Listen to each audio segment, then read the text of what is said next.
And because it was cold and rainy, he had the windows shut and he actually got gassed to death. This is an issue that the trucking industry has to take on seriously. Maybe they've got to have meal packs that they provide for their staff. And, you know, it's not fun being a trucker. They've got to address this. Thank you. Good morning, Cathy. This is Barabas in Durban. Cathy, a month, maybe over a month, there was this issue about a call center which was very controversial. And then you managed to get a representative who gave you a telephone number to call for services there. And you would try and call and you never got through. Did you ever get through? And it looks like you had stopped. Cathy, please call them. Call that number. Let's see if it ever works. Please. Thank you, Cathy. Morning, Cathy. You are speaking to Benny from Mafike. I want to believe that the act which the previous gentleman was referencing to earlier on with regards to DAHA, it's called the Medicines and Related Substances Act 101 of 1965. That's the act that I believe the gentleman is referring to. Thank you very much. Bye. The Talking Point with Cathy Mohlahlana. Weekdays, 9 a.m. till midday. All right. Well, thank you for all of those WhatsApp voice notes and different contributions. On the issue of the Freiburg call center, yes, we will absolutely follow up on it. I remember when we started off that conversation, I was so passionate about it for 2 weeks. I was relentless. And then, of course, something else big happened that clearly derailed me. So thank you for that very important reminder. We will go back to it. All right, let's get into our conversation for this hour. Moagizi Sibanda is the General Manager for Civic and Democracy Education Research and Knowledge Management at the IEC. Moagizi, good morning to you. Thank you so much for coming to our studio this morning. Thank you, Cathy. I'm very pleased to be here, and good morning to all the listeners. So last week was a big day for the IEC. Friday in particular was a big day. Mm-hmm. It was the deadline for political parties to, of course, make all of the submissions that they needed to make in order to be considered viable to go through another process that will ultimately decide whether or not they make it to the ballot papers. Your reflections just on how things unfolded last week, because we also saw other political parties that had to step out. People have been complaining about the criteria that the IEC came up with and say they just weren't given enough time to meet the criteria. Mm-hmm. Maybe just to start with that, Cathy, the IEC, the Electoral Commission of South Africa, implements laws. It does not make the laws. And therefore, even when it comes to candidate nomination and the requirements thereof, all of that is in law and not something that the IEC makes up as can be insinuated. So we have to implement what is in law, and those requirements are there, and this is the requirements that the verification process will look at in order to see who will be able to comply and therefore qualify to be on the ballot. For the political parties that feel that, you know, the time again given has simply not been enough, where do you as the IEC feature in the conversation? Because I would imagine there is a level of attention that you have to give to what political parties are raising as issues within the ecosystem that they operate, that ultimately does have a bearing on you, even if it may not be within your mandate. I imagine it's not something that you can turn a blind eye to. Absolutely not. I mean, we would be concerned with any kind of feedback or concerns raised by any stakeholder, whether it's voters, whether it's political parties, etc. And we do have conversations and engagements with political parties through the political party liaison committee that we have with political parties. I think it's also important to say, Cathy, that the election date was proclaimed on the 23rd of February. However, it is known that a general election will take place every 5 years. And the window period in which the election was going to take place had been quite well communicated, that being between May and August. And we have been saying as the IEC, we need to prepare for the earliest possible date in May, and therefore all our processes need to align in that manner. So we have been communicating this to political parties. The candidate nomination period opened, I think, from the 23rd of February. So there was time, but I believe that people who were going to contest elections and had an interest in contesting elections would have been knowledgeable about what is the timetable will possibly look like. And once proclamation does come, Cathy, then the deadlines are put into place and they have to be quite strictly adhered to in order to ensure a successful voting day. Because it is a once-off event. You don't get to redo election day again. But there are very critical processes, many of them, that have to take place within a timetable period once we know. And as I said, we only all knew now on the 23rd of February that this is it. And so for the political parties that seemed surprised or even taken aback at the particular quotas that the IEC had set. This is specifically when it comes to signatures that political parties needed to hand in. Why do you think that was the case? Is the impression of the IEC that every political party should have been working to get whatever number of signatures that they could because they didn't know ultimately what would be required? I think, as I said, those who were interested in contesting elections would have sought out any kind of information, and we provide that quite widely. We have, the whole conversation around signatures, around the Act in itself, has been, public conversation for a very long time. But of course, you also have targeted conversations, many briefings. We utilize media as we are today and do community media so that we really distill the information in local languages, in a local space, because obviously we do know that this election will be different. There'll be newcomers into the space, and so we've had to inform the public but also the potential newcomers so that they are also prepared for the requirements they'll have to meet in order to show also their seriousness in representing and speaking for South Africans. So some of these things are also related to, we don't want just anybody who puts up their hand and says, I want to. There are all of these qualification criteria that show the seriousness of political parties as well as candidates. You, of course, ended off the week, which is really a serious debacle for the IEC. One of your employees, who has now been fired, was found to have leaked data of parties around these candidate lists. And the CEO of the IEC, Sama Mabolo, saying that it wasn't just the candidate lists that this employee had downloaded off the IEC system. How serious is the problem that you're dealing with here? It's a very regrettable incident, Cathy, extremely regrettable, and it's something we took very seriously, and that's why we acted with immense speed from the moment we realized that this thing had happened. So right from Friday, the Commission was made aware and started dealing with that, and that's why even over the weekend we were able to set into place our own human resources policies, and of course apply the applicable labor laws in order to remedy the situation. Investigations are still ongoing in that one person was identified and therefore terminated employment, but to ensure that there are no other gaps, the investigation is continuing. And as the CEO did say, we have now scaled down the access that people have, and ordinarily not everybody has access to any data, in fact, as it would be in any system and organization. So, for example, I wouldn't have that kind of access because I don't need to. So those are some of the stringent systems that we have in place to ensure that we secure this type of data. However, this incident did happen. We were able to isolate it very quickly and terminate the contract of the said person. Do we have any idea why this individual did this?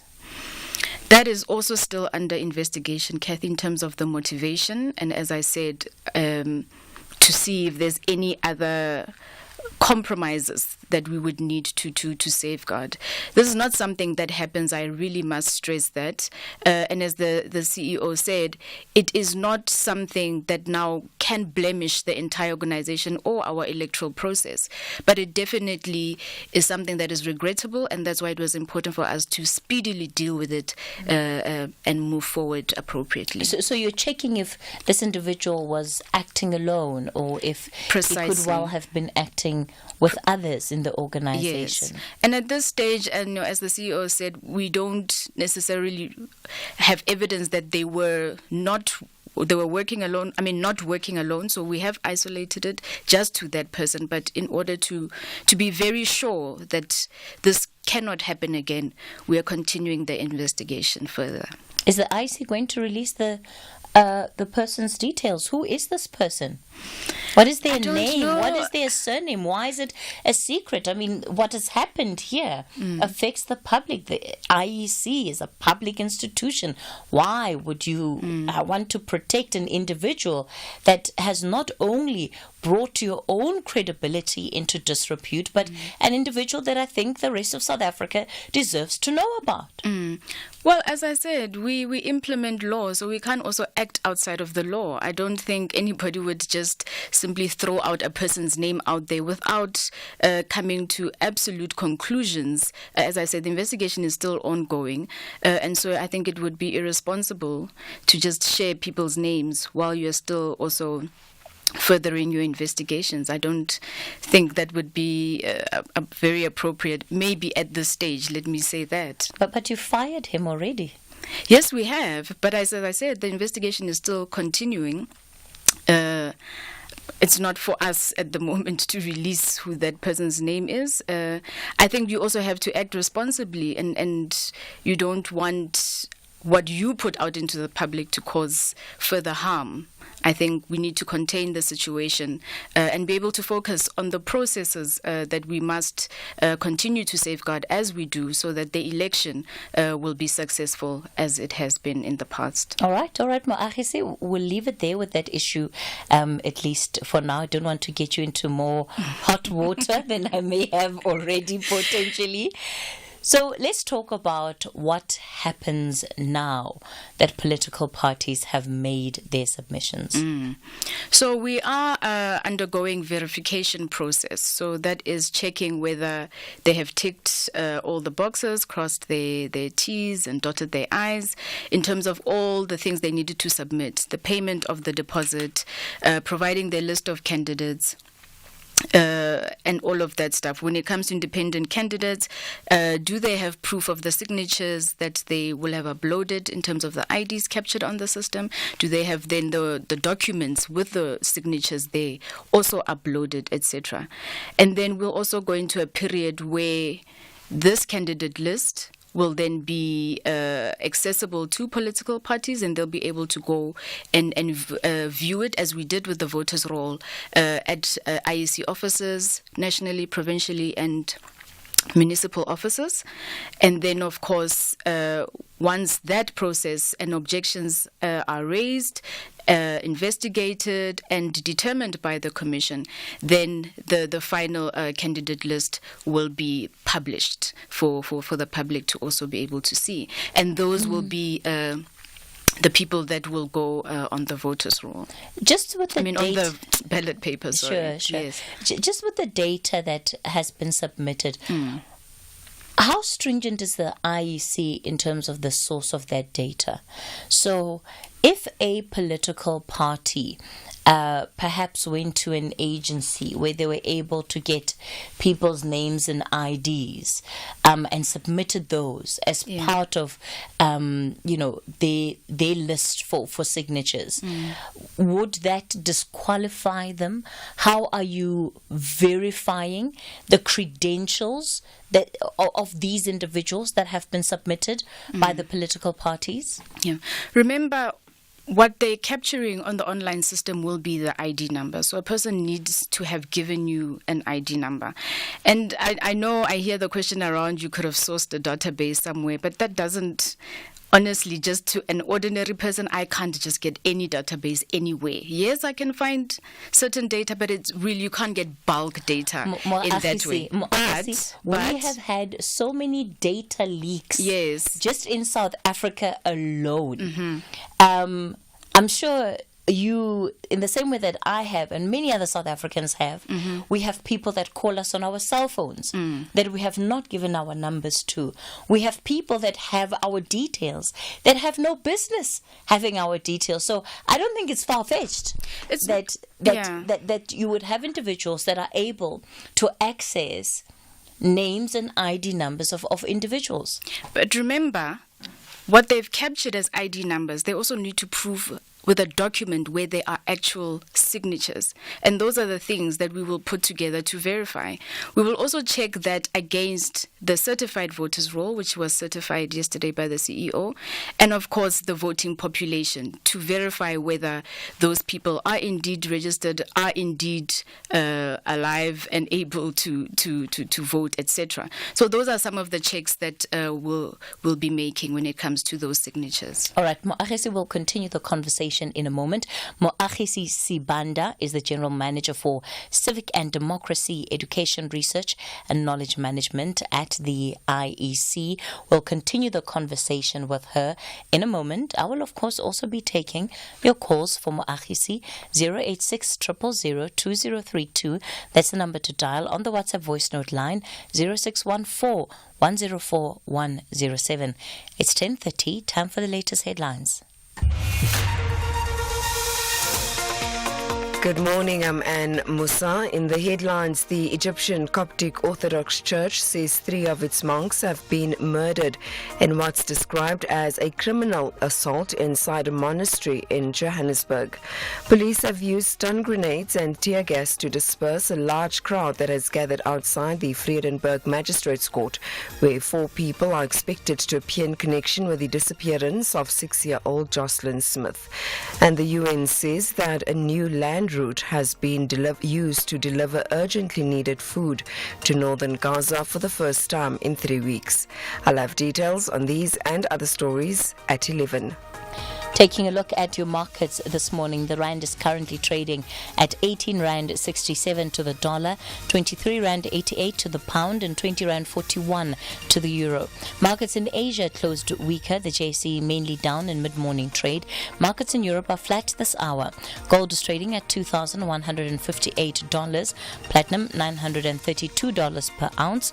The price of Brent crude oil is at $82.23 a barrel. Hashtag SFM Talking Point. All right, we continue the conversation on the Talking Point. It's our Citizens Corner, and today we have the IEC. Hopefully in the not-so-hot seat, Moagesi Sibanda is the General Manager for Civic and Democracy Education within the organization. So, Moagesi, explain to me this verification process that you are busy doing. How are you going to verify from political parties? And the thing is, it's quite a number of signatures that you're dealing with. So cumulatively, you're literally looking at tens of thousands of people that have been submitted by political parties. How are you going to verify that whatever has been submitted, plus the form that is signed, was indeed signed by Cathy and not by somebody else? You know, when independents and political parties also make their nomination submission, they have to put forward as of almost like an affidavit. You must declare that what you're also submitting is true and correct and sourced in the correct manner. And I think there are many systems where you also have to make people take accountability, such that if there are any issues that are found, as we're checking, we do have people, we have a team of people who will be checking all the forms. That's why we require the forms to also be uploaded so that we can see if there are any anomalies, and we will make inquiries if there are any issues. So those things will get checked, and we will make inquiries and inform the parties or the independent independent candidates where we have found any kind of issues and want to question it. We have seen some South Africans, I mean, it's Manifesto launch season, that will go from one manifesto launch to another, and they're wearing, whether it's a party X, party Y, party Z, so whichever manifesto they go to, they really look like they're a member of this party. What happens when you have individuals whose ID numbers, whose names, whose signatures are appearing in the list of more than one party? That would be voters supporting a party, but it's not a ballot. The only decider of who you are actually supporting will be who you'll be selecting on voting day. So it doesn't matter if there's a duplication in the signatures of individuals by political parties. They could have gone to the same people because, Yes. for example, a party will want to mobilize a certain community. They could go to all those people. They could be offering whatever they're offering to those people, but only the ballot paper elects and decides a final decision for voters. Okay, I think that's an important distinction and clarification to have. So let's talk about the candidate lists, right? So much is being said about them, and of course a lot of attention paid to the individuals who are being nominated by political parties as possible candidates, particularly for the National Assembly, the provincial legislatures as well. What is the criteria that the IEC uses to approve the nomination of a candidate? So, in order to be a candidate with the party, you also need to declare. You need to first of all be a South African citizen. You need to be registered to vote. Obviously, be 18 years and above. Have no history of being declared unsound mind by any court. Have no record of being an unrehabilitated, insolvent or bankrupt. Have not received a prison sentence exceeding 12 years after 1994. And you must be nominated by a political party. And remember, once also this candidate list has been verified by the Commission, it will be opened for inspection. And so people will also be able to object. The parties and other candidates will be able to object to the Commission if they see anybody who they know would not pass such requirements. And they inform the Commission, and we will investigate and, of course, determine the outcome. And we have to inform as well the person. They get opportunity to say yay or nay, etc., before we also finalize the candidate list.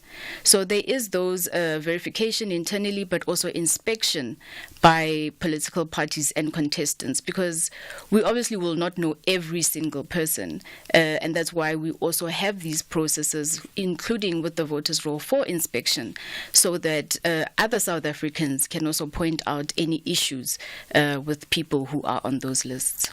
There are people who are on the list that have been accused of corruption in this country, accused of all sorts of other crimes. How does the IEC deal with that? Because even though they might not have active criminal cases against them, which become, I suppose, an easier matter to deal with,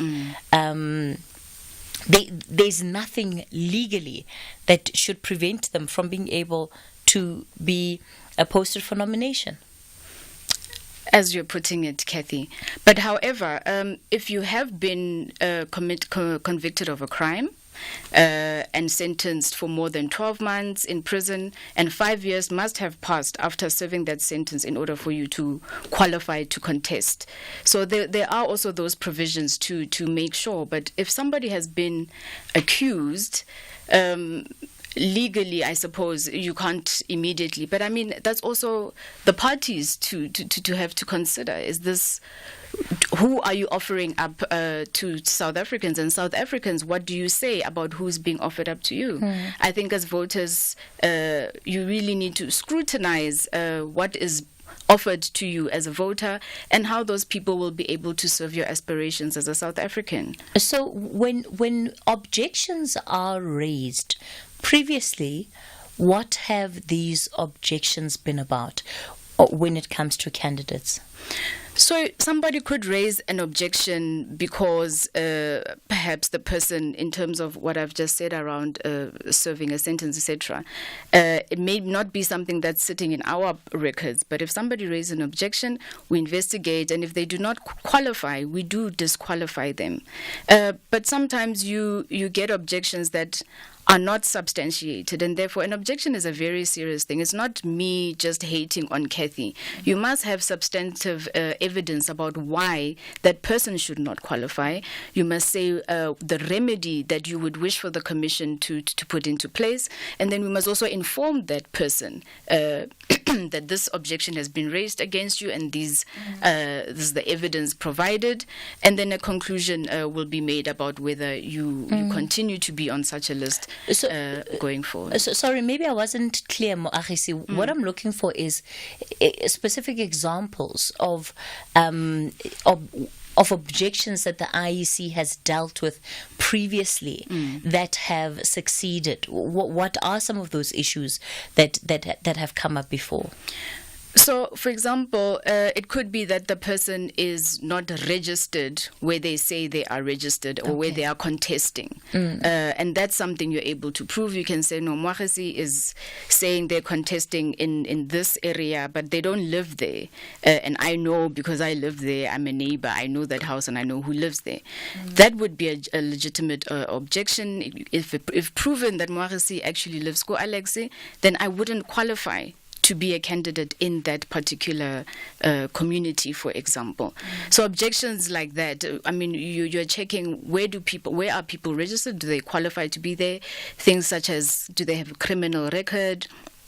Have they been declared of an unsound mind by any court? And it is people who would know whether such a thing exists. And these things do tend to come out, Cathy, and root out any individuals who shouldn't be on a candidate list. All right. We'll continue our conversation with Moagisi Sibanda. We'll go straight to the phone lines after this. The SABC TV Licenses Winner Holiday Experience competition has finally come to an end. And we are pleased to announce that Thabo Batye is the overall winner, who will be jetting off to Coachella in April with his girlfriend. I don't even know what to say. Thabo entered the Winner Holiday Experience with SABC TV Licenses competition last year, when it was running between 1 September and the 15th of December. He simply paid his TV license while he was at his grandmother's house in Kimberley, and he was hoping to win a PlayStation at the time. Little did he know that he would win the grand prize to either Coachella or the Bundesliga in Germany. Thabo obviously chose Coachella. Congratulations, Thabo. You are proof that paying your TV license really is the right thing to do. SABC TV Licenses. Pay yours. Make a difference. And we will buy 500 cars, and we will buy 500 more. Just to be the one who buys your car. We'll come to you and offer more. We buy cars, we buy cars.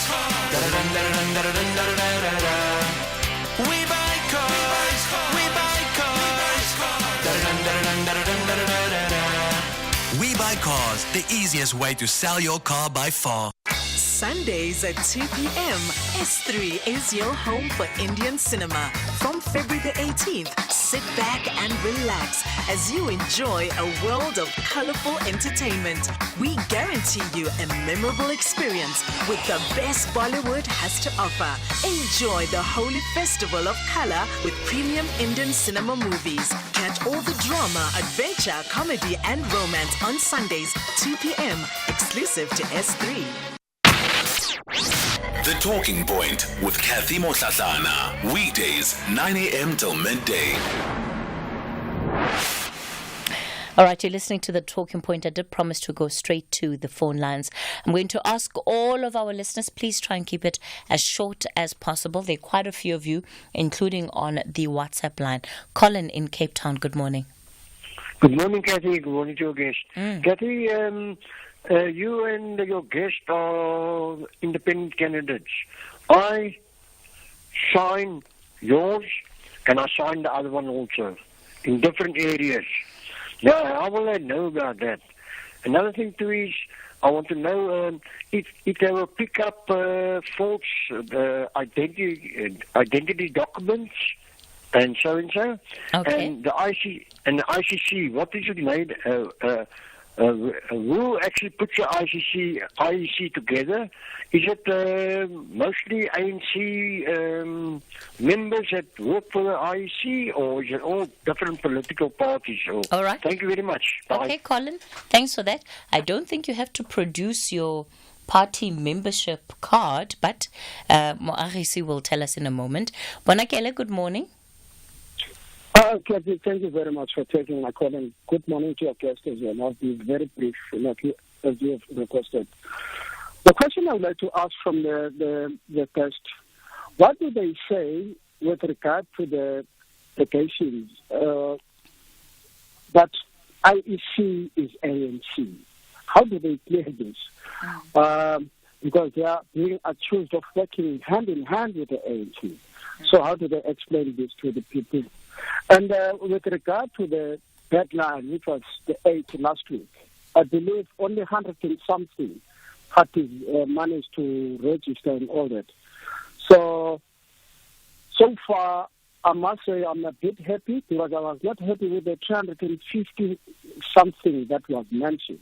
But with regard to the cut-off date that came and passed 8 last week, so there was 150 or odd. Are they still expecting more parties or this number to reduce? I'll be very much happy if it goes down. Okay. Too much parties doesn't make sense at all. All right, Bonakele, thanks for that. So, Moodley, you're in Lenasia. Okay, looks like we've lost Moodley in Lenasia on the line. Stephen in Soweto, good morning. Morning, Mr. and Morning, Stephen. Go for it. Recently, the DA actually wrote to the US to ask them to come and monitor the elections, or the IEC, though they said no, they can't do that, right? The question is, have the IEC signed a disclosure agreement, a non-disclosure agreement with the fired person, right? And because the IEC is a public, entity, why should they actually sign an NDA with that, right? An NDA with the person that was fired for the leak, Stephen? Yes. Okay. Because it's a two-way thing. It's so tricky because of if they haven't signed the NDA with that person, having fired him, right? Then it means the bookmakers or either the journalists will be camping at his door, at his home.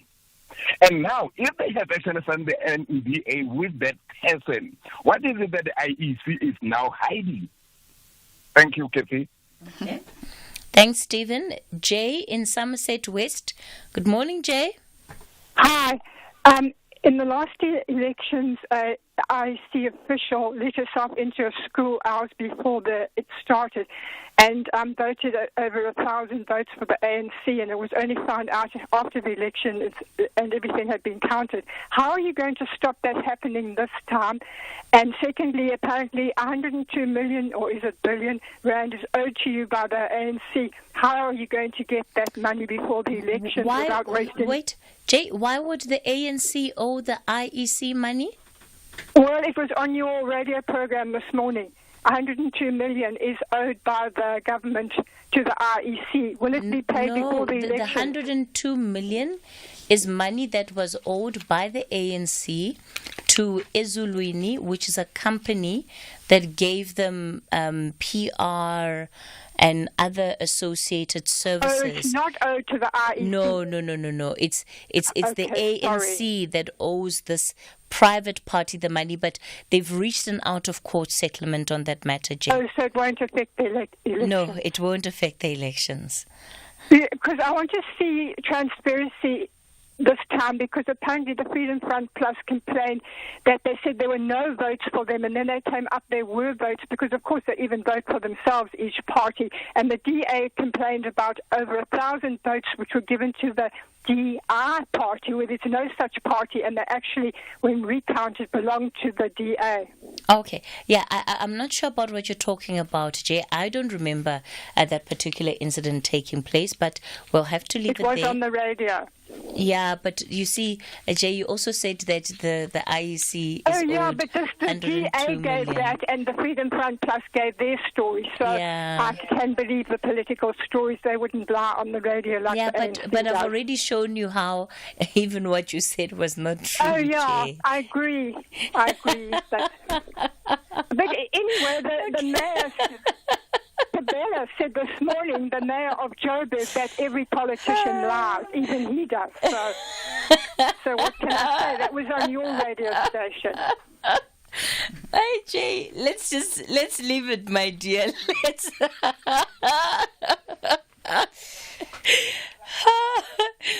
Oh gosh. Okay, I need to pull myself toward myself.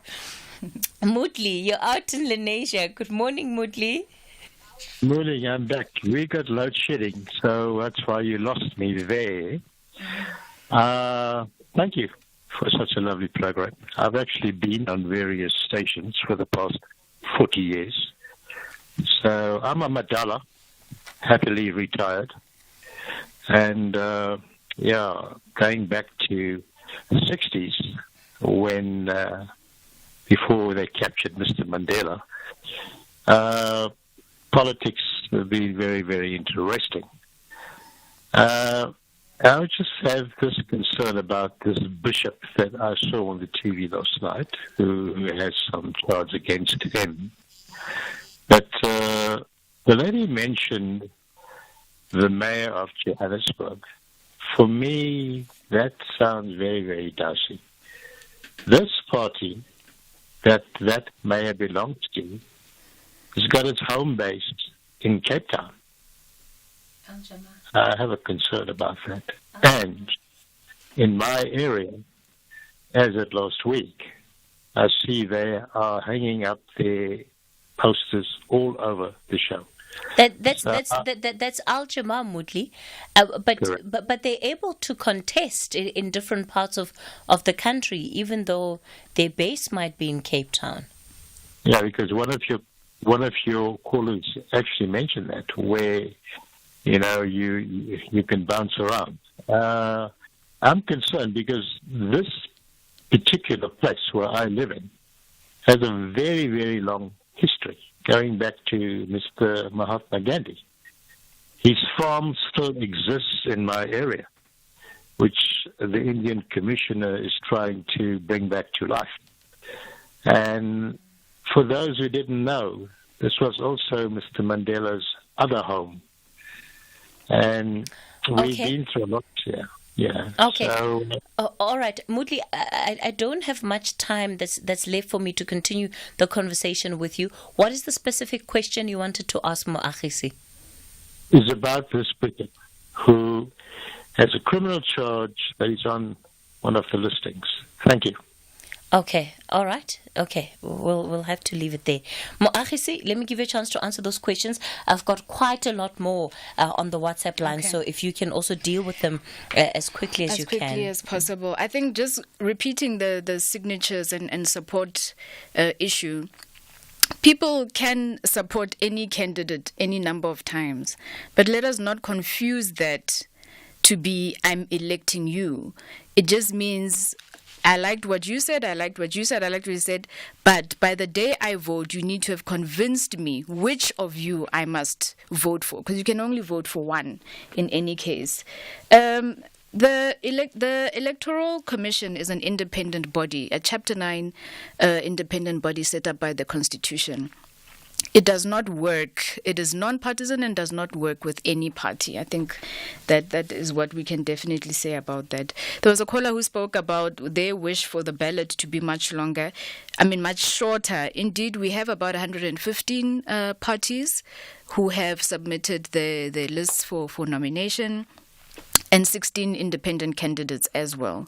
So it does say that the ballot papers will be longer than we've ever seen, and we are preparing for that. From our point of view at Civic Education, we are rolling out our balloting education in the next few weeks, now that we have put together some sample ballots to show people, for example, what a multiple column ballot would look like, and to remind people you only make one mark. You don't make a mark on each column, for example. Why are we I think I've said quite a bit and quite enough about the issue of the leak and the person. I think it's not about, we're not protecting or trying to hide anything. There's nothing to hide, and that's why we've been very transparent about it, and we're forthcoming from the minute it happened. We owned that mistake, and we rectified it so that we're able to move on with all the other processes that need to take place. Somebody also spoke about the teacher in KZN. I think we all know that was a criminal case and also was dealt with, because we do take such instances seriously. But it does not cast now an overall umbrella on whether elections will be free and fair. There are many aspects to what constitutes a free and fair election. So not every single anomaly will mean that elections are not free and fair. Hasmukh in Mondio wants to know, can the IEC official please explain whether they're going to take action against the MK when their party member threatened violence if they were to be deregistered? And another message says, hello Cathy, I don't believe that there's anyone expelled in relation to the leaks. If the person being expelled, what are you investigating, and why not release the name of the person? I think, as the Commission, our work needs to be it must operate within legal frameworks, and it also must be very factual and scientific. And so I can't comment on a speculation or a scenario that might happen. When it happens, we'll deal with the situation as it happens. That's the question around the MK issue. Again, I think I've already responded with that last comment around why are we protecting. I think. Sorry, what do you mean by that? Your question around will we take action against the MK? Yes. Because our listener says when their party member threatened violence if they were to be registered. So we know that the threat of violence, if the MK is not on the ballot, that has already been said. Now, is the IEC going to take action against the MK for these utterances? At this point, Cathy, I don't know if there are any plans within the Commission to do that. But what I'm saying is, if an incident of such does occur, we'll obviously have to follow all the processes. You report to the police, and there are bodies that need to look at those types of threats that aren't necessarily us. I think we need to remember, South Africans, the Commission manages elections. We don't implement all laws. Crime or threats, etc. There are other bodies who need to deal with that, and they should also be, asked if they will deal with it appropriately. However, if the incident didn't happen and we saw as the Commission necessary to take any steps, I trust those steps will be taken. Because just in the last couple of weeks, the IEC issued a statement warning, in particular the MK party, against the comments that were being made around the credibility of the IEC as an institution. So given the fact that it has not stopped, and that some of the comments that are being made very much would undermine the work of the IEC and continue to undermine the work of the IEC, will there be any steps then? Have there been steps previously taken against parties in that regard? Is there any punitive action against parties? We do. We speak to the parties directly, Cathy, even if we're not coming out in the media and saying we have dealt with such and such a comment made by such and such a person. But we do remind parties and independent candidates that they are bound by the Electoral Code of Conduct in this period. And so making of such threats or any actions that are outside of that code of conduct will have to be dealt with appropriately in that way. So just a reminder, I don't think we necessarily want to, become also inflammatory, because people do sometimes say things and may not act on it, but we say let us all act responsibly, because it's not just our responsibility as the Commission to safeguard elections, it is all of our responsibility, political parties as well as the general public, to ensure that the elections that we all co-own are safe, are free and fair, and there's no intimidation of any kind towards any party. Cathy, do you remember the incident of the Speaker of the City of Tshwane? I don't want to hear something about we regret, it is a regrettable situation. What measures have they put in place to ensure that that thing is not repeated? Thanks, Spongi. The person has been fired. The controls around access to the information has also been scaled down to only those who need to know it. We do need people to work with the information. And at the IEC, really, we are very big on integrity and transparency. And so an incident like this really is not in line with our own values at the IEC.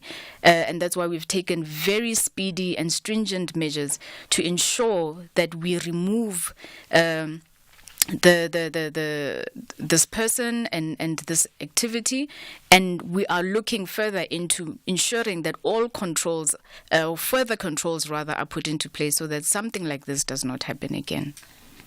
Moagisi Sibanda, we're going to have to leave it there for this morning. She's the General Manager for Civic and Democracy Education Research and Knowledge Management at the IEC. It's 11 o'clock, time for your latest news update. Independent and impartial. This is SAFM News. In our top stories, 3 Egyptian Coptic monks killed in Pretoria and police disperse a large crowd at Vredenburg Court. Good morning. The Egyptian Coptic Orthodox Church says 3 of its monks have been murdered in what's described as a criminal assault inside a monastery in Cullinan, east of Pretoria. The church, in a statement, says police are investigating the attack at St. Mark's Monastery. It says an internal investigation has also been launched. Police have used stun grenades and tear gas to disperse a large crowd that has gathered outside the Vredenburg Magistrates Court, where 4 people are appearing in connection with the disappearance of 6-year-old Jocelyn Smith. The girl's mother, Kelly Smith, and a boyfriend, Jacqueline Apollos, are among the 4 accused. They face charges of trafficking in persons with the purpose of exploitation and kidnapping. There's a large police contingent outside the court. The girl who went missing 3 weeks ago has not yet been found. The case has been postponed to the 13th of May and suspects have abandoned bail. In election news.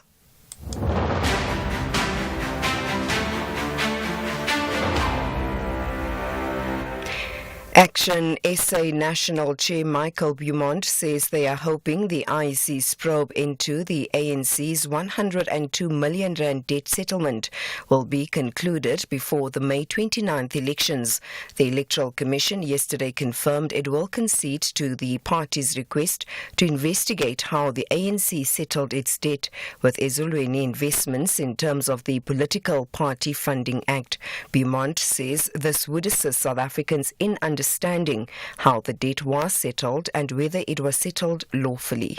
The Act prescribes penalties for any political party that falls outside of its ambits, including fines and imprisonment. A party may even be deregistered in cases of extreme violations, but we may also be looking for violations that fall outside of the Party Funding Act that might be criminal in nature. We have learned that Ezulweni Investments is a registered provider to the state and has received tenders in the past. And if it is the case that this debt settlement agreement in any way involves the promise of future state contracts, that would also be unlawful in terms of any other act that govern the country. The Federated Hospitality Association of Southern Africa says the eThekwini municipal workers' strike could have a negative impact on the city's tourism sector. The strike has worsened the non-delivery of basic services like water, electricity and waste removal, frustrating residents and businesses. FEDASA's chairperson Brett Tange.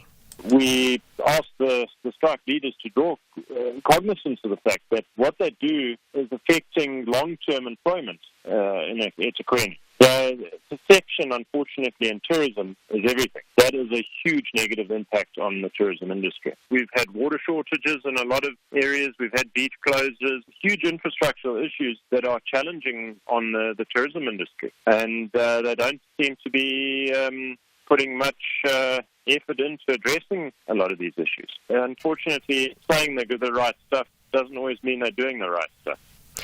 Johannesburg Mayor Kabelo Gwamanda says the recent water outage in the city was exacerbated by valves that were closed by Rand Water. This comes after water supply was severely affected in several parts of the city due to an initial lightning strike at the Akenhof substation 10 days ago. Residents and businesses were left without water for almost 2 weeks. Gwamanda says they are waiting for more information from Rand Water. They had to then call Rainwater to open it in their presence, and Rainwater had indicated that they did not understand why the valve was closed, and they would then conduct an investigation to get a determination and report back to us. It truly is the reason that further exacerbated and caused the long extended delay for water to then start flowing to the residents. And finally, the UN says a new land route has been used to deliver urgently needed food to northern Gaza for the first time in 3 weeks. The development comes as global pressure increases on Israel to allow more access to the Palestinian territory where famine is looming. The BBC's Yolanda Nell reports. The UN says its convoy was able to use an Israeli military road that runs along the Gaza border fence to reach the north and deliver enough food for 25,000 people to Gaza City. As Gaza's humanitarian crisis deepens, Qatari and Egyptian mediators say they're continuing to push for a truce between Israel and Hamas, and tensions remain high in occupied East Jerusalem and the West Bank. Overnight, 3 Palestinians were reportedly killed by Israeli security forces, including a 13-year-old boy holding a firework. Recapping the top story, the Egyptian Coptic Orthodox Church says 3 of its monks have been murdered in what is described as a criminal assault inside a monastery in Cullinan, east of Pretoria. For SAFM News, I am Anne Musa. SAFM 104 to 107 nationwide.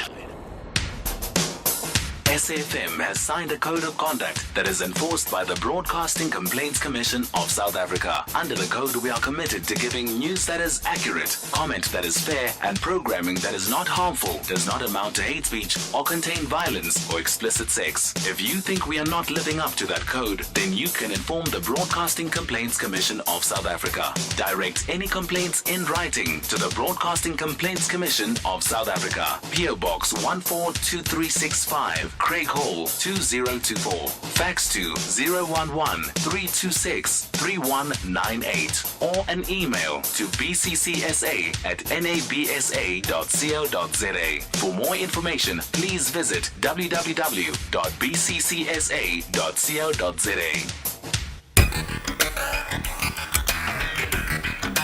The Talking Point with Cathy Mohlahlana. Weekdays 9 a.m. till midday.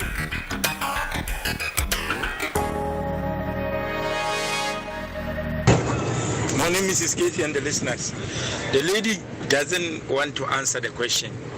You ask her twice, which of examples of previous objective that they've done, maybe 2019 or 2021 or whenever. She can't answer the question. She must answer the question, when last did they object anybody or any organization? Thanks, Mrs. Keith.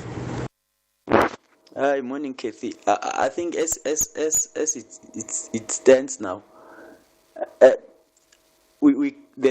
list on the ballot paper is endless. It is unlimited. We can in future we'll have 1,000 candidates on the ballot paper. So why can't we have a ceiling? Come with a criteria to say we can only accept top 15 or top 20. Then we have a criteria to filter them down. If you can't make it to top 20, then you're out. Because you can't have this about 100 and something people on the ballot paper. No, this is not workable. Let's come with some regulation there. Thank you. It's to Mr. Mamelodi. Morning, Kate. Sunday, the case is 10. So, 12 months and above criminal record, meaning Mr. Zuma can't go to parliament. He can't be on the ballot paper. Did he doesn't know that? Does he? Good morning. I think sometimes when we release the names of the people in the public, we have to be careful. We must not be reckless. Must be careful about the names, no matter what happened. Because there are so many people committing serious crime, their names, you won't see them in the public platform. Let us respect that individual. According to Popia, let's do the right thing. It will be reckless to just mention the name of the person because he or she did this and this. No, please. Let's respect one another. No matter what. Whether you're a media person, then you want the name of that person. Please, please, let us respect one another and follow the law. Good day, SFM. Cathy, can you please just confirm or the lady give us the SMS number for us previous voters to see if our names are still on the registered, still registered, and to be so in order for us to vote, those of us who are previously voted, and give the SMS number just to check if our names are still on the list. Says Cathy, Rasila here from Limpopo. I'm really satisfied with the questions that you are asking, the questions you are posing to our colleague from IEC. You have answered all my questions that have been worried about. Thanks very much. And she has also given us full details. And as a voter, I will go and vote without doubting the capabilities of the IEC. Rasila here in Limpopo. The Talking Point with Cathy Mohlahlana. Weekdays, 9 a.m. till midday.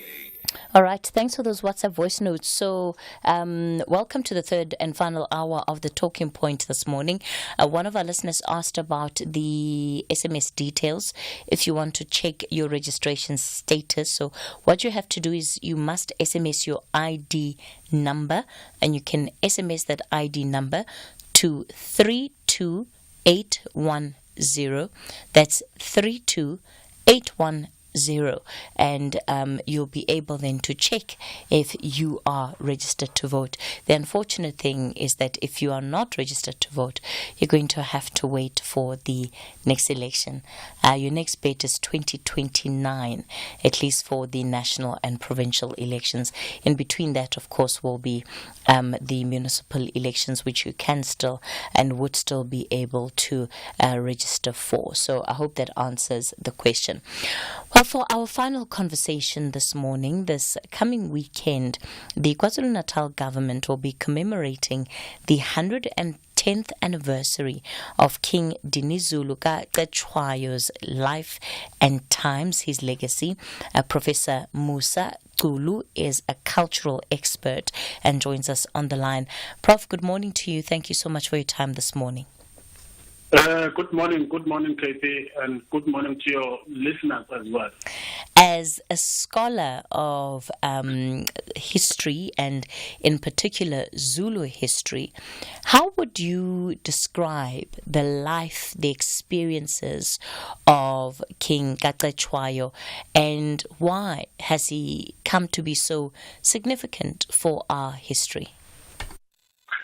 Well, King Dinuzulu Kakachwayo was born in 1868 near the present town of Mpangeni on North Coast, Richards Bay area.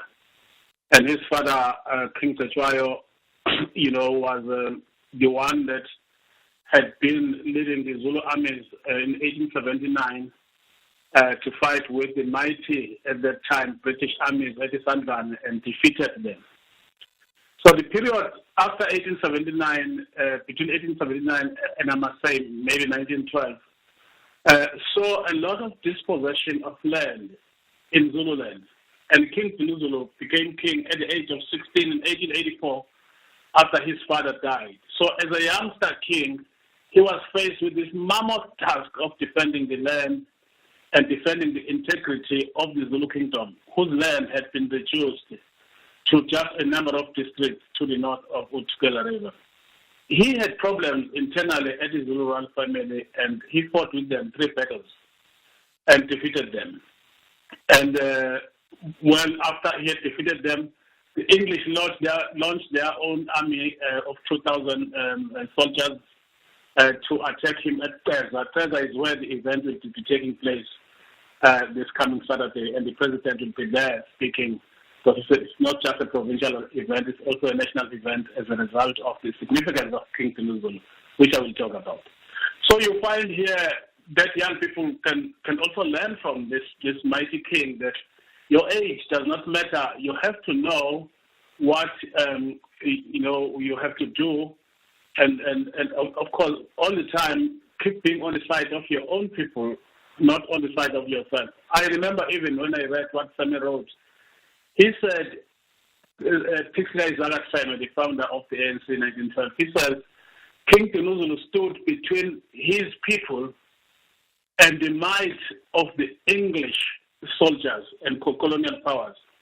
He denied himself so that his people could remain and the integrity of the Zulu kingdom would remain and not be, as a result, taken over. But of course, he didn't win the war. And he was arrested twice and eventually died in exile in Mpumalanga.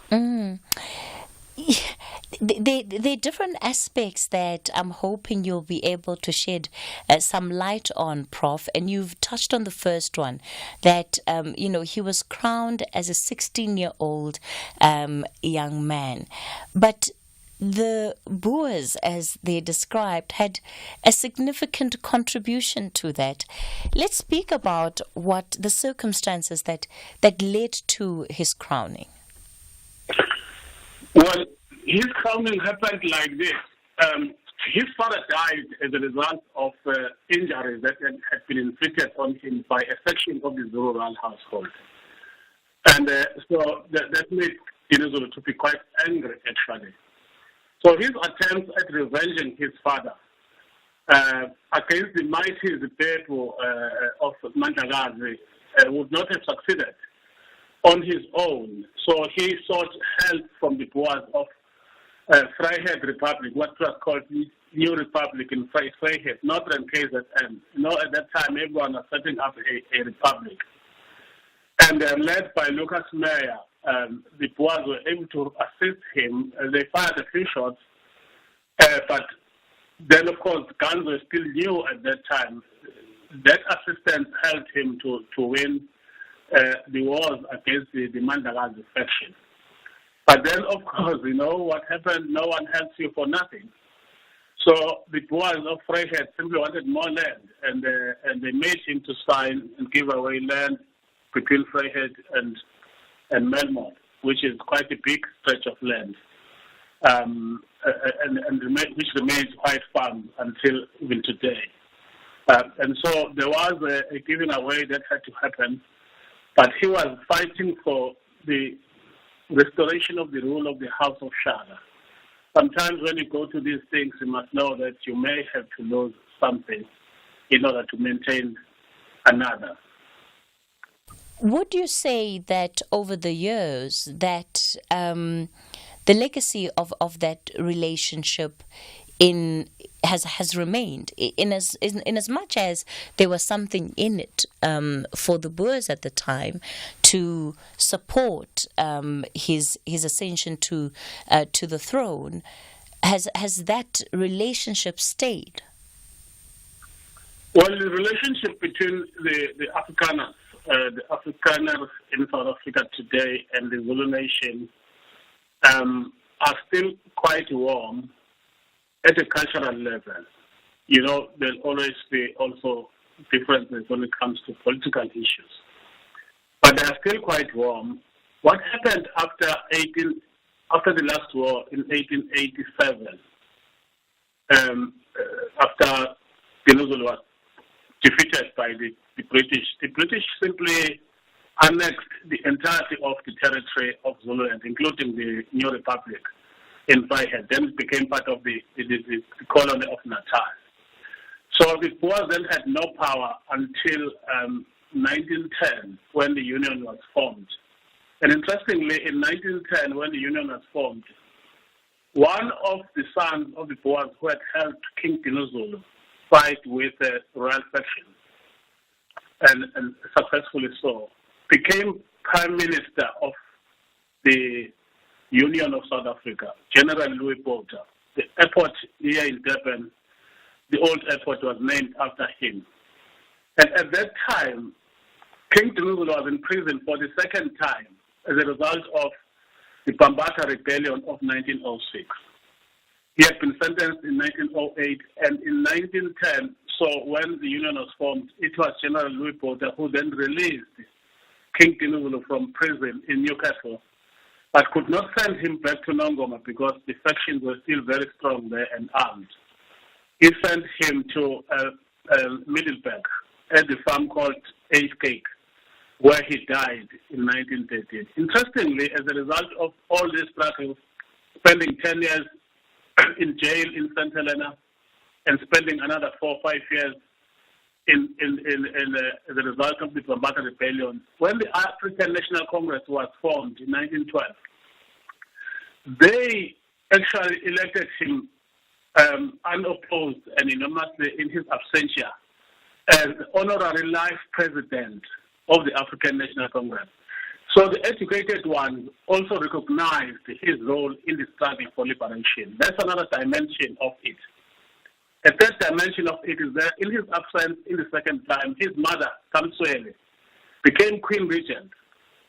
And in 1912, in the same year, she put in place an imuto, a warrior. You know, every other year in the Zulu Kingdom, a warrior is named. So she named those as Uvugaibambe. Now, Uvugaibambe is now a pet name or political name of the Young Communist League because of linking that history with what is happening today or what has been happening during the liberation struggle here.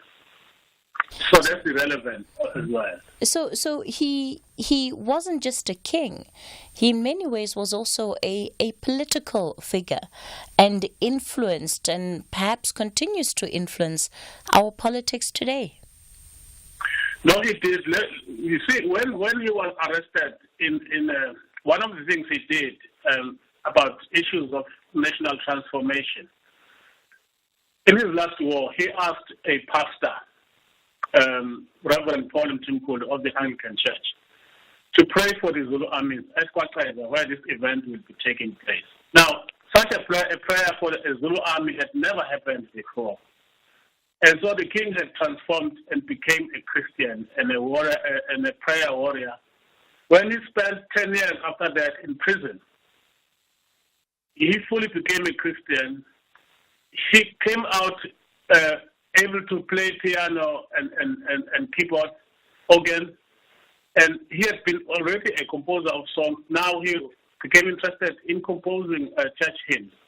When he came back, his best friends were the educated ones, the likes of Kingsley Zaraseme, founder, intellectual of the ANC, Dr. J.L. Dube, and many others at that time who had come from the mission station, who before him were not being integrated into traditional systems.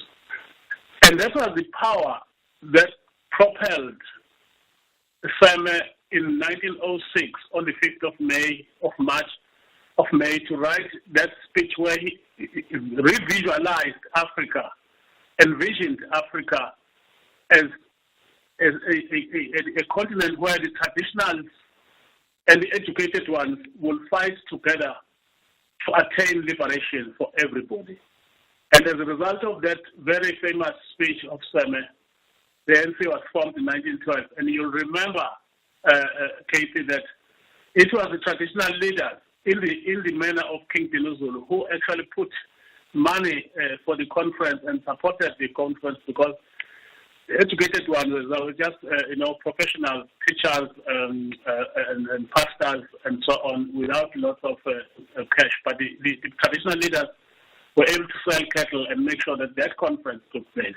And King Dinuzulu was not only an embodiment of the spirit among the Zulus, he was also seen as an embodiment of the spirit of renewal across the country, in Swaziland as well as Lesotho and Botswana, neighboring traditional kingdoms, were very impressed with his approach to embrace the new ways of study. And when he came back, he was also able, after St. Helena, he was able to make a call that all Zulus now must go to school.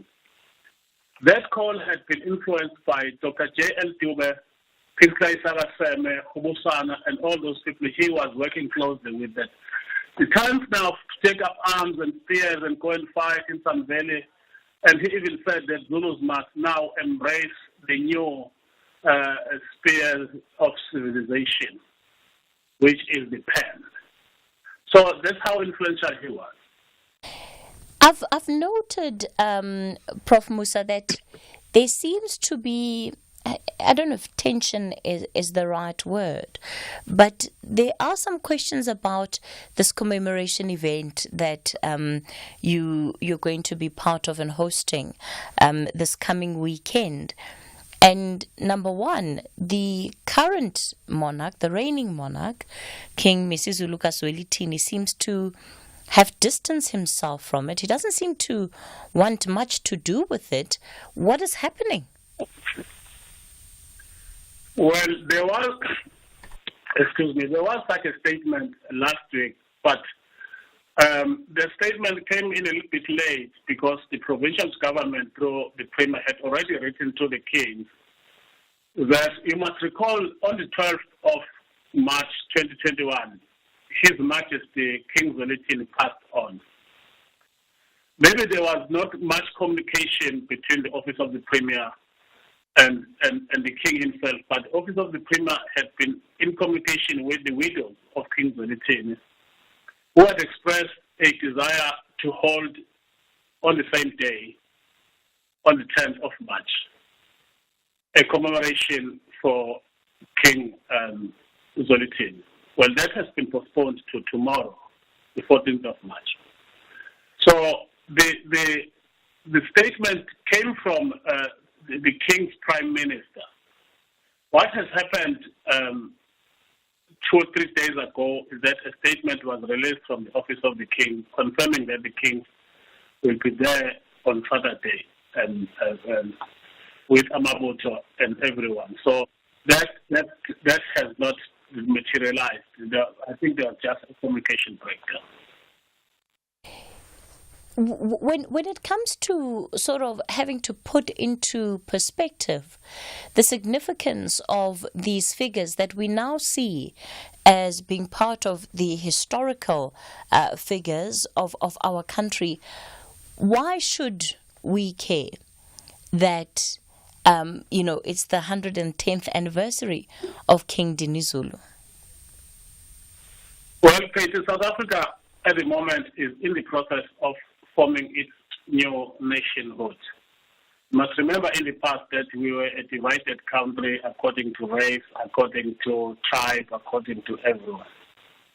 Now, all over the world, wherever you go, nationhood is not formed on the basis of an imagined future. Nationality is formed on the basis of a past that gets passed through heritageization and through generations to the future, to the present, most of the time, to make sense of how did we come to be here.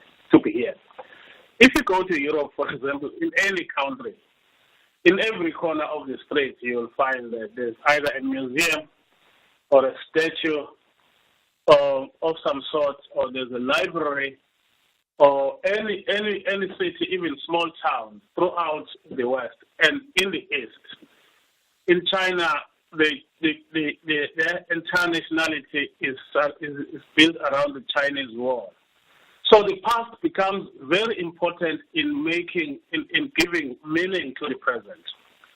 And those expressions, like it's going to happen here, for example, where in 2008, the provincial government of KwaZulu-Natal, when Primus Bundabel was Premier, put up a statue of King Dinuzulu. So it is there as a memorial, and changed some names, street names, and so on, hospital also. That's memorialization. If a nation has no sense of memory, that nation is highly vulnerable. Anybody will come and teach them their history, and you adopt that because you don't have any roots whatsoever to define and describe yourself.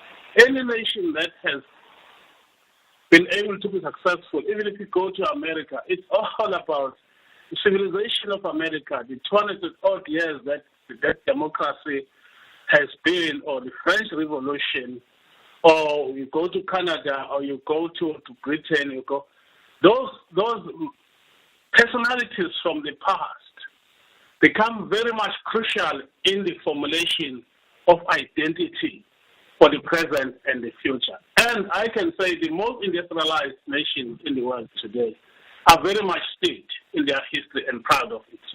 They will record who invented what. They will record who invented the telephone, who invented this and that, and so on. So as part of formation of their nationhood. If you don't have that, you become very weak, and anybody will come in and defeat you. And what you're saying is so important, and I think it's relevant for the time in which this conversation is taking place, because we are seeing the need to lay claim to these individuals in different ways, including by political organizations. We'll continue the conversation with Professor Musa Gulu in a moment. It's time for the latest news headlines. Good morning, I'm Anne Musa. In the headlines, 3 suspects in the Jocelyn Smith disappearance have abandoned their bail application, while charges against the 4th suspect has been withdrawn at the Vredenburg Magistrates Court in Saldanha Bay in the Western Cape.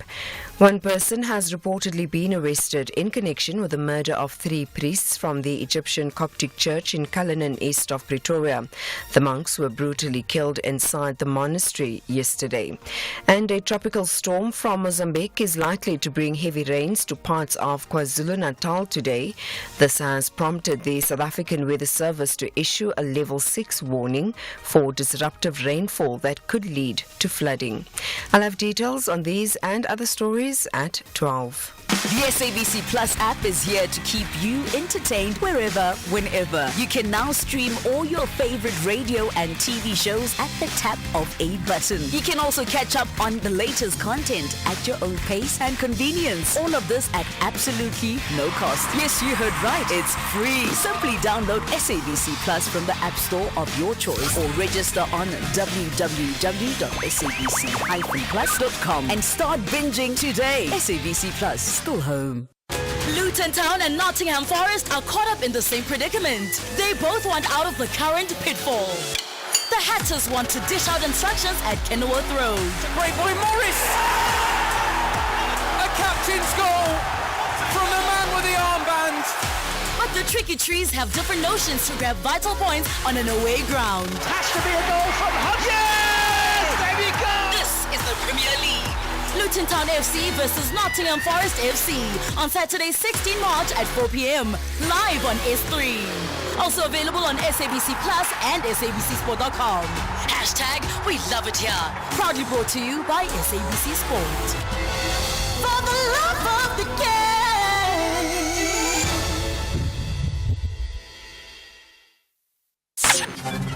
Whether we are at the workplace, within communities, at school, or with our friends and family, we all need to demonstrate the kind of responsibility that we would like to see in our country's future. SAFM commemorates Human Rights Month. The SABC TV Licenses Winner Holiday Experience competition has finally come to an end. And we are pleased to announce that Thabo Batye is the overall winner who will be jetting off to Coachella in April with his girlfriend. I don't even know what to say. Thabo entered the Winner Holiday Experience with SABC TV Licenses competition last year when it was running between 1 September and the 15th of December. He simply paid his TV license while he was at his grandmother's house in Kimberley, and he was hoping to win a PlayStation at the time. Little did he know that he would win the grand prize to either Coachella or the Bundesliga in Germany. Thabo obviously chose Coachella.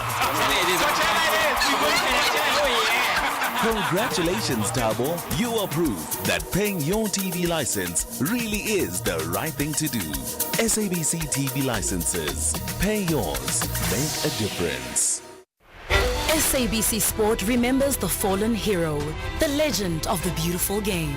Spiwe Dr. Mnandi Mkhonza, a great football analyst with a unique language that hits straight to the hearts of the fans. Technically, the teams are in a different level, and the quality also shows.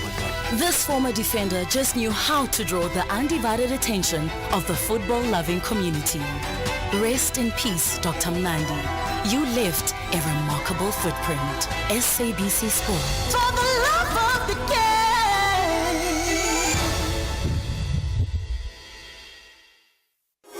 game. Equality, human dignity, freedom of movement and residence. Life, everyone has the right to life. Human Rights Month on SAFM. Hashtag SAFM Talking Point. We continue the conversation on the Talking Point. Professor Musa Gulu is our guest for this hour. He's a Zulu cultural expert. We're talking about the 110th anniversary commemoration of the life of King Dinizulu Gaqetshwayo. Prof. Musa, you said, one of the things that you touched on before we went to news was why you believe it's so important, including for political parties, to have connections of themselves in history and in the past. What do you think that does? Is it an issue of credibility that people are looking for? Why is it that parties find it important to be able to invoke not only the past, but to position themselves within that past as they speak to the electorate and potential voters? And I wonder what that then would mean for an event like the one you're hosting this weekend, because we know the importance of a province like KZN for this election. We also know the extent to which both the IFP and the ANC have been able to lay claim to the life and even the legacy of an individual like King Gaqetshwayo. Well, thanks, Katie. In politics, party politics, it's very difficult to, for example, form a new political party which is not linked to any history. Because human beings, in their own behavioral patterns, tend to love people who have already passed on because they are not going to make mistakes. If you go to any library, majority of books that are there and what we read at universities has been written by people who are no longer here. If you are a Christian, you believe in the text in the Bible because all the people that participated in the writing of the Bible are no longer there.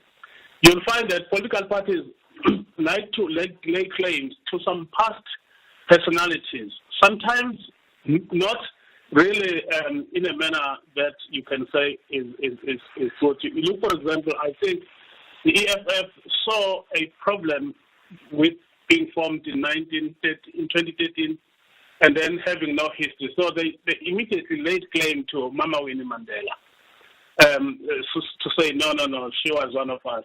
She was one of us. The IFP lays claim to King Dinuzulu because Prince Mangosuthu Buthelezi, the late Prince Mangosuthu Buthelezi's mother, Princess Magogo, was actually a daughter of King Dinuzulu. So there is that blood link. Prince Mangosuthu is the founder of the IFP. And in the beginning, when his mother was alive, he would always invite her to tell stories to IFP gatherings about King Dinuzulu and so on. But also the ANC lays claim to King Dinuzulu on two fronts. The first front is that he died as an honorary life president of the ANC at its founding. He died in 1913, ANC having been found in 1912. But also Princess Magogo's sister, Princess Pikisile, was Pikfika Izara Seme's wife, and she was a daughter of King Dinuzulu.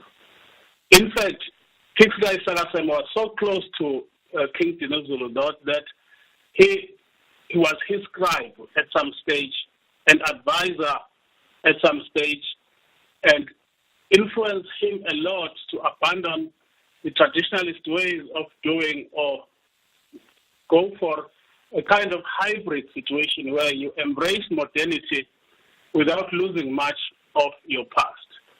And of course, the whole thing of political parties fighting over personalities of the past, I think what we saw last week, for example, because the new Prime Minister to the King, traditional Prime Minister to the King, is a very senior IFP personality. What we analysts could say was that he could have, because the event was going to be held on the same date, the 10th of March, as the IFP's Manifesto launch. So the quarrel, when you look at it, about the King being kept away, or the King not coming, also centered around political issues, that now the ANC and the President were going to be there at Mahlabatini, at the stronghold of the IFP, and the IFP would be away in Durban, which is not their stronghold. So it also came from that kind of contestations around the personality and possible influence of the King in terms of political fortunes. So then what do you anticipate for this weekend? I mean, do you expect that there will be IFP and ANC supporters wearing their party regalia because it is the season for it? Or do you think that people will show up simply because they are Zulu or they are South African and they feel that this is a story and this is a life that is worth honoring? Well, firstly, this is a government event. It's organized by the provincial government in collaboration with the presidency as well as the National Department of Sport, Arts and Culture. So under normal circumstances, it should have the character of a government event to be addressed by the president. I, however, as you rightly have said, Cathy, would not rule out elements coming in their regalia and showing their strength, and some feeling maybe that the territory is under siege from maybe the ANC or all other things and so on. But it is the nature of all heritage issues, whether it's Mandela or it's Oliver Tambo or it is Mahatma Gandhi. There's always contestations there, because if a past icon is no longer here on earth and is not having a chance to make mistakes, we tend to attach our hearts more to that person than we would attach our hearts to the living people.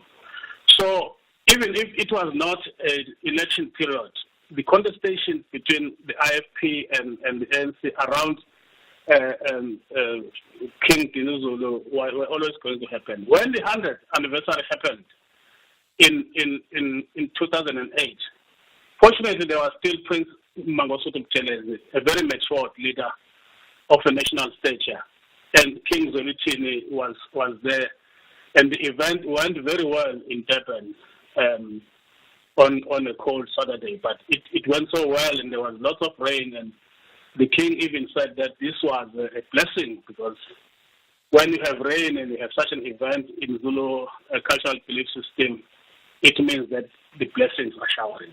All right. We've got some contributions from our listeners. Unfortunately, we don't have much time, so I'll just play these 2 WhatsApp voice notes and then give you a chance to conclude afterwards. Hi, Cathy. This is Daniel Joshua Chesel-Challen. There's something that I've always inquired as a layperson, as a citizen of this country. Looking back in my early school days, we have learned that the African tribes of South Africa, their pastures and their cattle was their wealth, and they moved around with their heads. And when the grazing land wasn't enough, they went into battle with other tribes and took over their land, and thereby, as I would say, colonized this land. And as is a person that has done history in Zulu, especially the Zulu history, which is the original land in South Africa of the Zulus? If people were fighting battles with one another, tribes, and taking over the pastures and the land. So which is the appropriate land for each tribe? If you can explain to us, and then we know who owns the land of certain, which tribe was in certain land. Thank you, and God bless you. Prof, I know that one could well need its own conversation, but can you answer that question for us very briefly? Yeah, no, thanks, Katie. The issue of nomadic societies has happened all over the world at some stage in history. Then people start to settle. I think Zulus, for example, have been settled here for over 800 years. Having come from the Great Lakes in Central Africa, close to 1,000 years. There were tribes that were here, which we found here. They went extinct. Malala and all of those got integrated into the Zulu. It happens everywhere. Even when you go to read about the history of England, you'll find that similar things happen on Ireland or anywhere. Human beings are not as different from one another as culture and geography makes them because they are created in the same manner. So, which is the land? Well, in terms of the Ngonyama Trust Land Act, chieftains of about 300 chieftains here in KZN have authority over pieces of land which their forefathers occupied. All right. Okay, Prof. Musaqulu, we'll have to leave it there for this morning. Thank you so much for your time and speaking to us on that issue. And I know the issue of that particular land that our listener is asking about is something that will need a lot more time for us to do it justice. That's where we leave it for today. Up next is the book reading. Imagine a society where women and children could walk in the streets without the recurring fear of safety. Imagine a society where respect characterized our social interactions. Imagine a relationship where violence found no place. This world is possible if we unify our voices and actions in restoring the essence of our society. This International Women's Month, the GBVF Response Fund implores you to do your part towards a world free of gender-based violence and femicide. This is an SABC-supported initiative. FC Köln will put their best foot forward to grab maximum points on home soil to run away from the danger zone. Meanwhile, RB Leipzig enjoys every moment in the top half and want to keep climbing to the top. This is the Bundesliga, football as it's meant to be. Experience the German style of the game. FC Köln versus RB Leipzig on Friday, 15 March at 9:30 p.m. Live on SABC Sport on DTT Channel 4. Also available on SABC Plus and SABCSport.com. #We love it here. Brought to you by SABC Sport.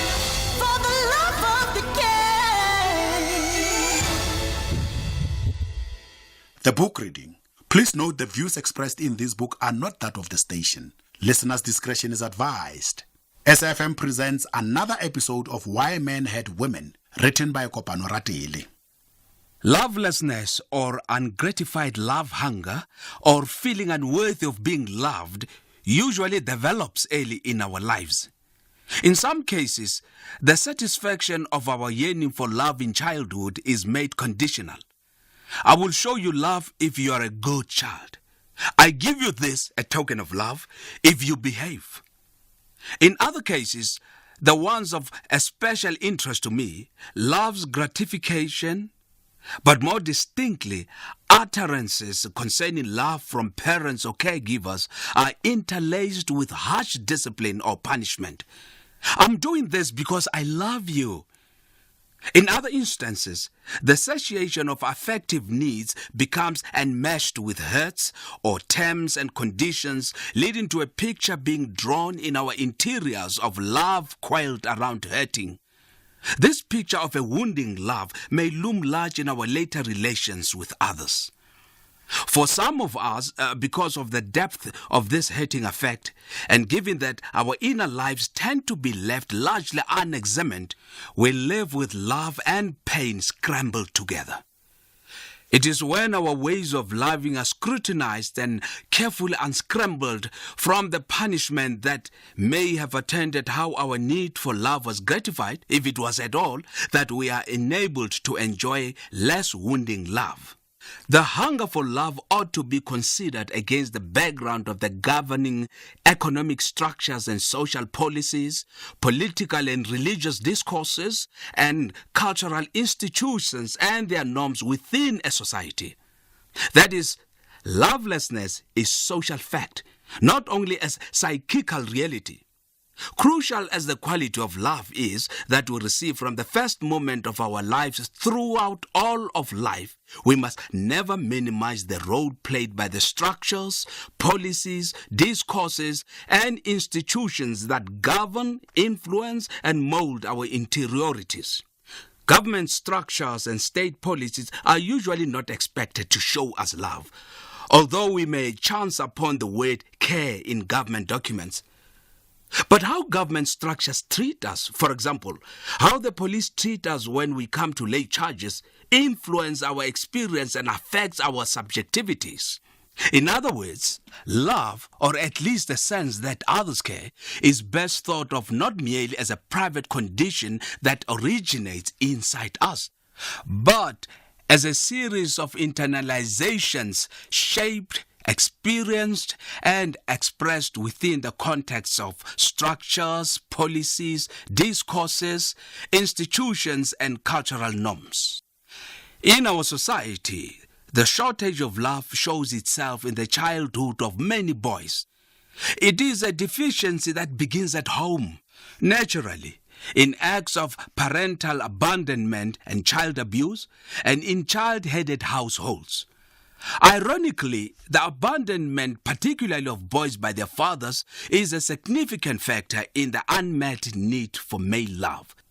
The absence of adult men in the lives of young boys, specifically their biological fathers, is implicated in the relative dearth of models of engaged, loving manhood in society. We might ask, are girls not also abandoned by their fathers? Many girls also experience a deficiency of father love. Girls need loving adult men as much as boys do.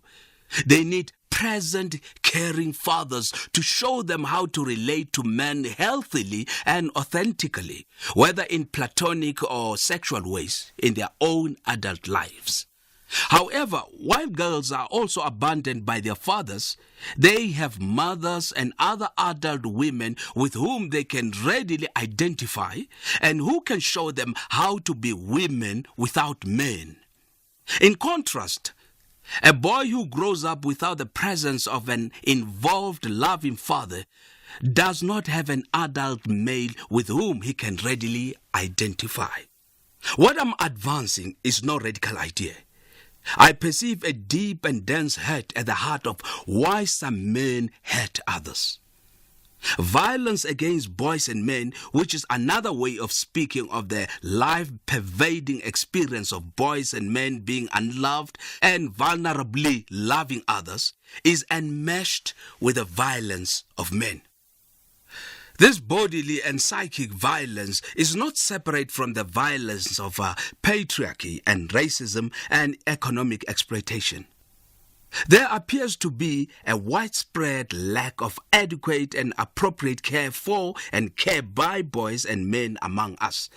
In a phrase, boys and men have an unmet affective need to care and to be cared for.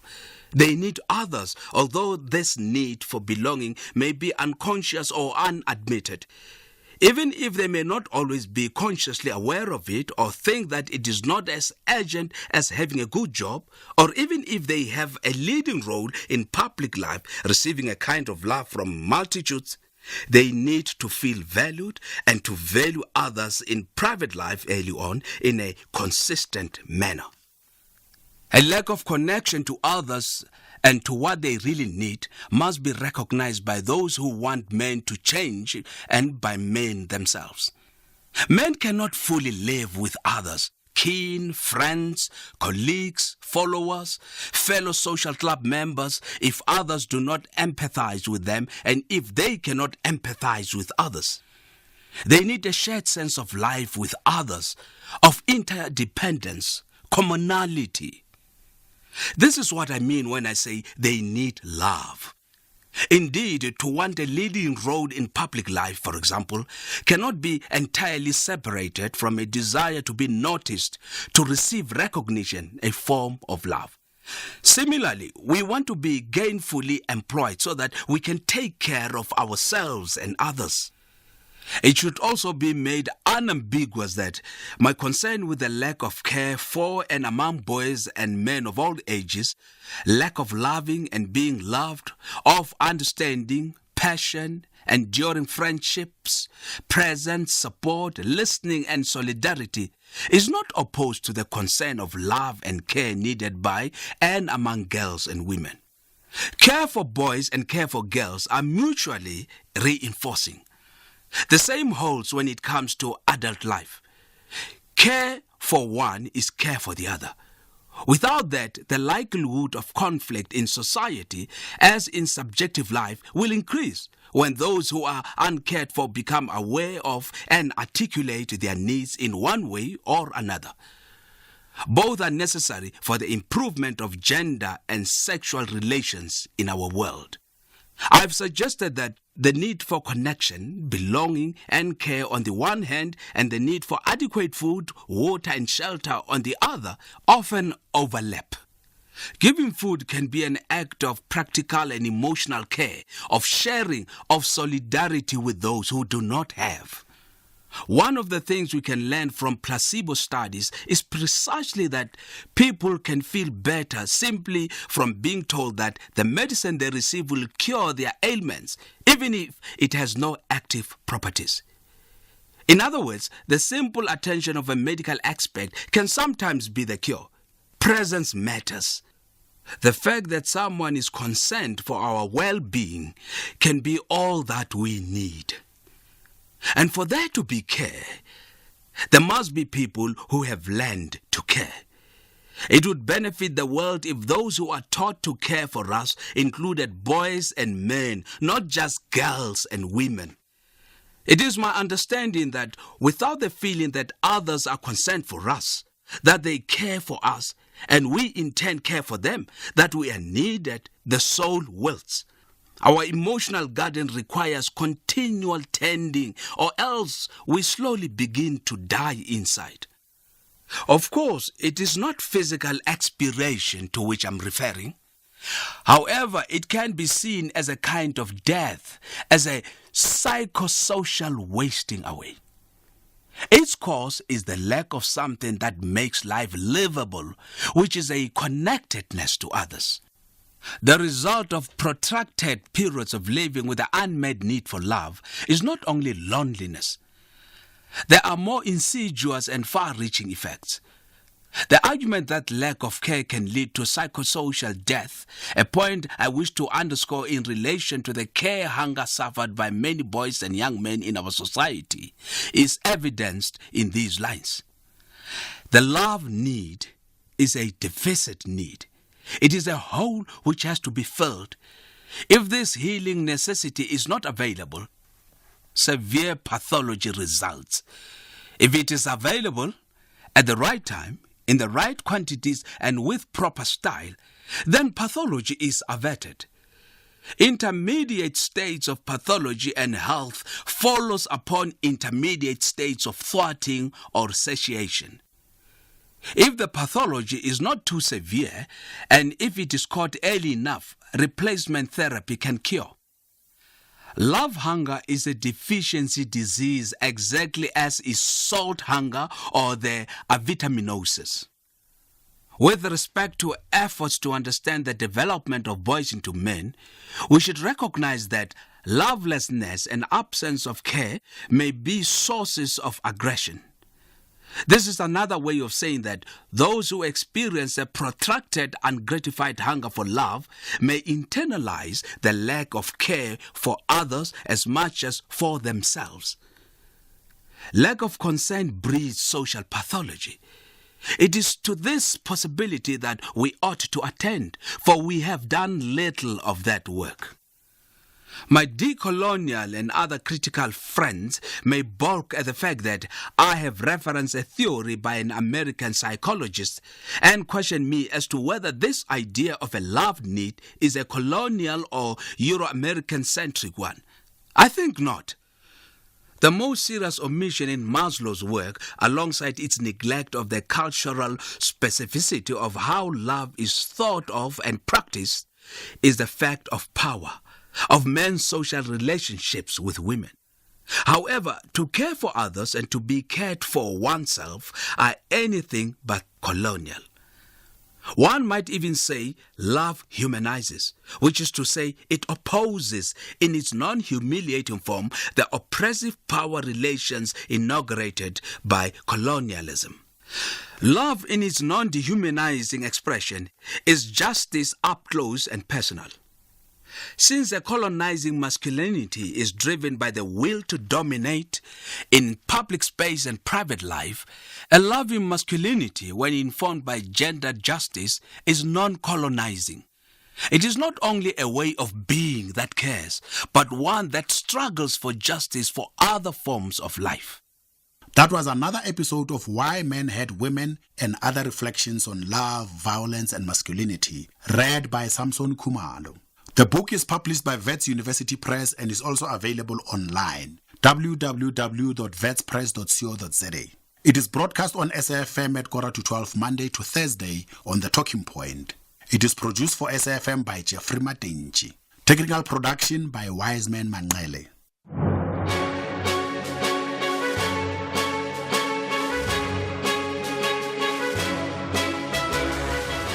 It's just after 12 o'clock Wednesday, the 13th of March, 2024. In fact, it's almost June. It's almost December. Where has the year gone?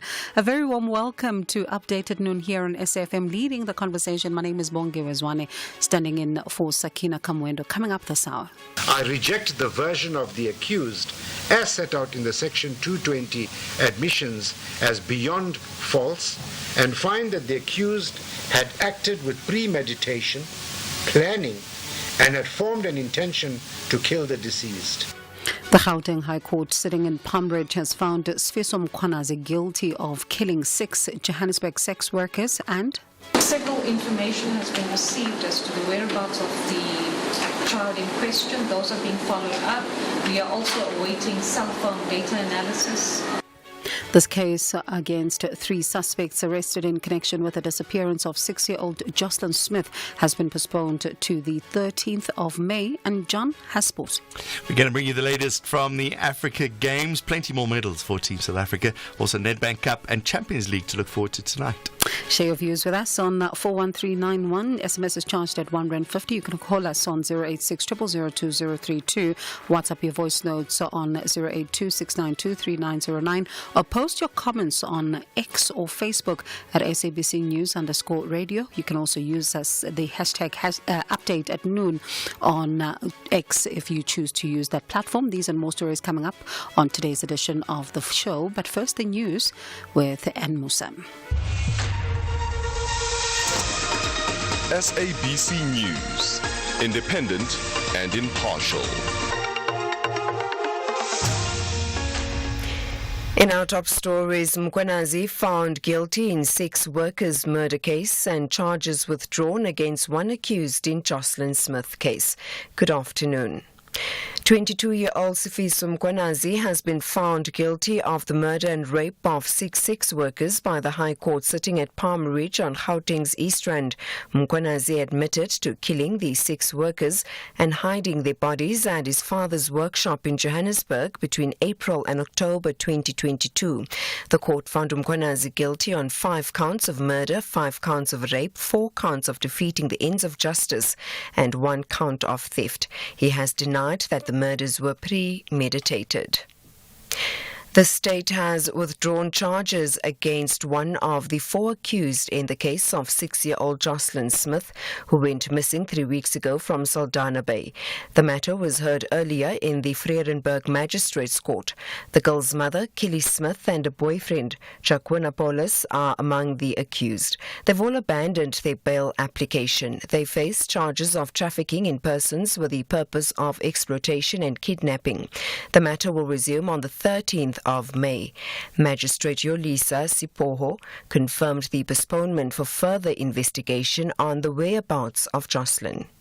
The accused before court, Mr. Apollos, Mr. Van Rijn, and Ms. Smith, you confirm you are abandoning your bail application at this stage?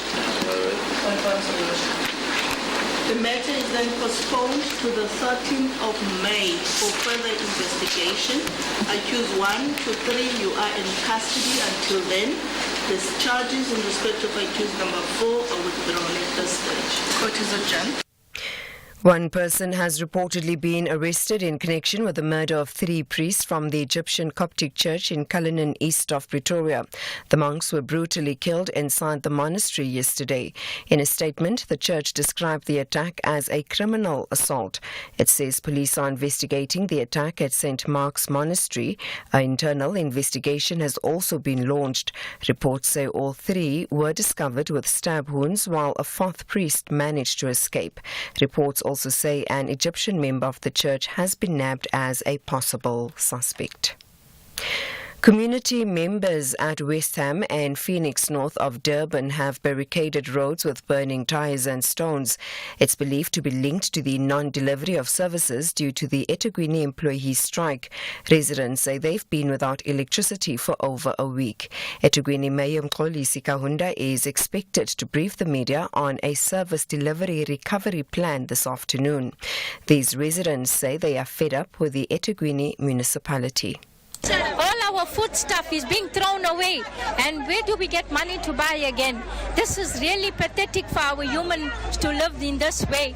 All we want is our power and our lights and peace in our country. We want it for everybody, not just one for individual. They don't care what's happening to the rest of the community. Our children can't go to school. How do we survive? I'm 83 years old. We got no lights and for 2 weeks and no water. How are we going to survive? We're paying everything. We're paying rates and water. Will they keep quiet when we don't pay? Residents in the eThekwini municipality say more needs to be done by local government to ensure ratepayers receive essential services. They say harsher measures must be taken against striking municipal workers who violently attack and intimidate non-striking workers and citizens. Where is the Minister of Police and the law enforcement? Because these guys are providing the essential requirements of the citizens of this country and KZN, especially at this moment. Water and electricity. Why aren't they being protected by the law enforcement? When you got blue light brigades of going and protecting an official that's going on the street to go to a meeting. So why aren't these lives being protected so that the ordinary citizens in the province can receive the essential services? And finally, a tropical storm from Mozambique is likely to bring heavy rains to parts of KwaZulu-Natal today. This has prompted the South African Weather Service to issue a